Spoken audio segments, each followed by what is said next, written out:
Welcome to The Know, I'm Ashley. And I'm Adam. And we've been dying for even the tiniest, just a little bit of hint about what to expect from this long-awaited Pokemon Switch title. We don't know. When's it coming out?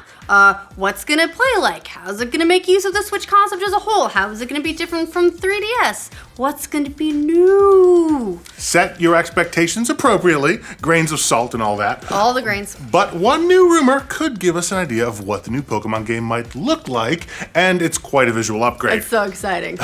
Because there are hints of going around that Pokemon is being developed on the Unreal Engine. That would be a huge leap forward for the Pokemon franchise, graphically speaking.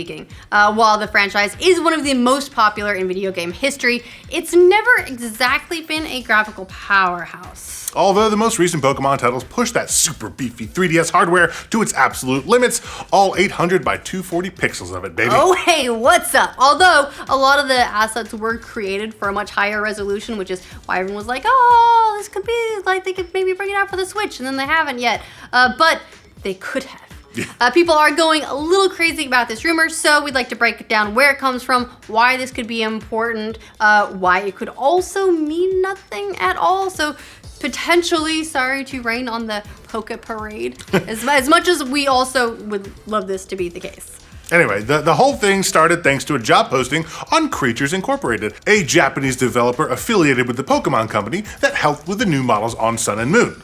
On the website posting, we see none other than a very high-resolution Pikachu in the Unreal Engine. And that's what's got everyone freaking out, because Unreal 4 engine is pretty much considered one of the more advanced engines in use today. It's been used to make everything from PlayerUnknown's Battlegrounds to Gears of War 4 to Injustice 2. They're all very different games. It's a very flexible engine.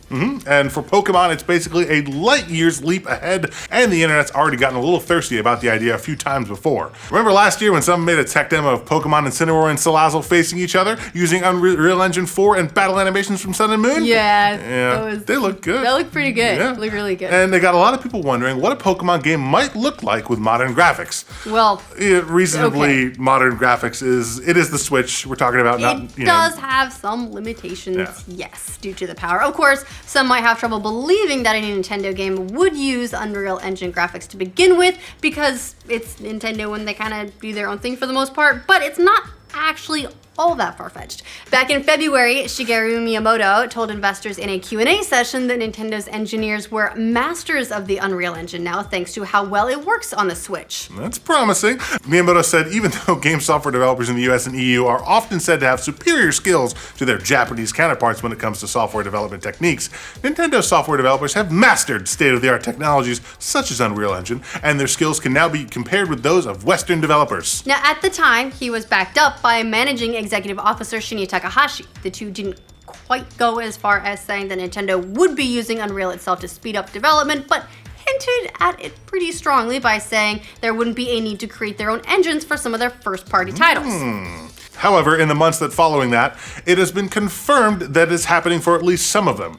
Back at E3, Epic let it slip that 2018's upcoming Yoshi title from Nintendo is being developed via the Unreal Engine. They shared that tidbit via Twitter along with the game's trailer. So, based on all that, it wouldn't be unthinkable for more Nintendo-linked games to similarly jump to the Unreal Engine for their development as well, especially if they want to make it a little bit easier on themselves and focus on coming up with the new mechanics or new ways of playing for the Switch instead of focusing it all on the engine.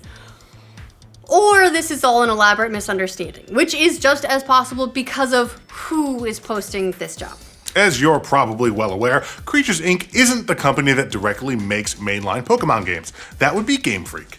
But they do co-own the franchise, and they make a pretty important piece of Pokemon game, the character models for the individual Pokemon. And what's more, Creatures Inc. has made spin-off games like Poke Park and Great Detective Pikachu, which means that this could be a job listing for a spin-off game, not the mainline game that everyone is getting very excited about. No offense, spin-off games, you're great too. And they also make animated movies for the card game.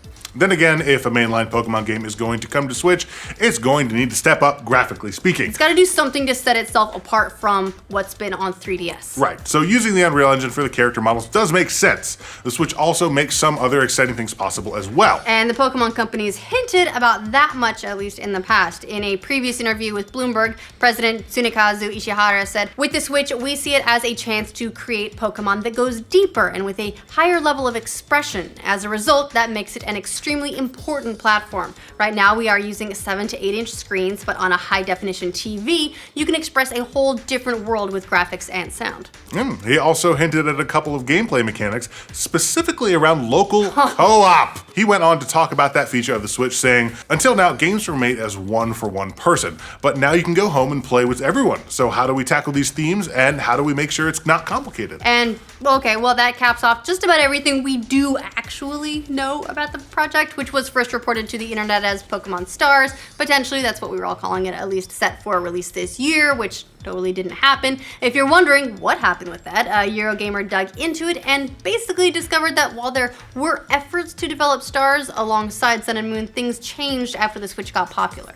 After the Switch started selling like crazy, thanks to its unique form factor and big hits like Zelda Breath of the Wild and Super Mario Odyssey. And Splatoon 2! Nintendo came to believe that they didn't need a new Pokemon game to go along with those in the first year of the console. After all, people are already buying your console, and especially if you're having hardware shortages, which until recently they were, and, well, you can't make enough consoles to sell to the demand anyway, you can afford to hold off on something like a Pokemon game that's going to create that much more demand and release it in a slower year, or maybe the second year or the third year when momentum is starting to ease up. It's the same reason why big franchises like Star Wars and Avengers don't release their movies all on the same weekend. There's only so much to go around. So instead, Nintendo pivoted and developed Ultra Sun and Moon for the 3DS. That's because even though the 3DS is pretty old at this point, Nintendo wants to keep it supplied with new games for as long as it can. Yep. While it's old, the 3DS and 2DS systems still have a lot of users, and Nintendo still wants to keep up on the platform. And actually,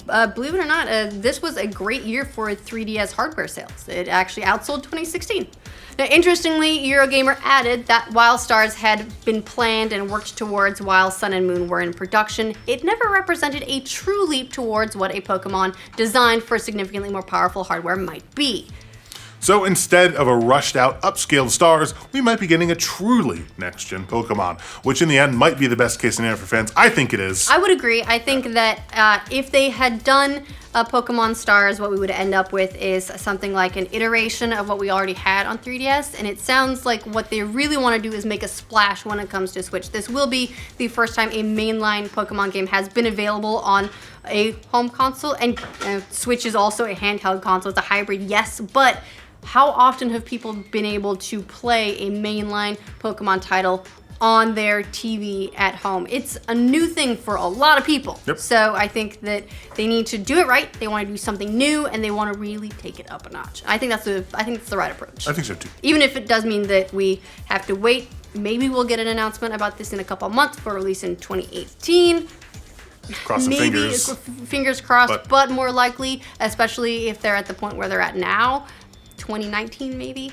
Anyway, what do you guys think about the Pokemon Switch game possibly using the Unreal Engine? Let us know in the comments. And for all your Pokemon news, no matter what engine it uses, be sure to like this video, and if you're new around here, subscribe to the know. And also, we will only have one more news video for the year. We're gonna have our final roundup for Friday, and then we will be we'll be posting not news videos, but we'll be looking at the end of the year and wrapping it all up over the break as we shut down. We all go on break. There's not a lot of news happening over Christmas anyway. If something crazy happens, we'll totally come in and record a news. But other than that, we will see you guys on a daily basis in 2018.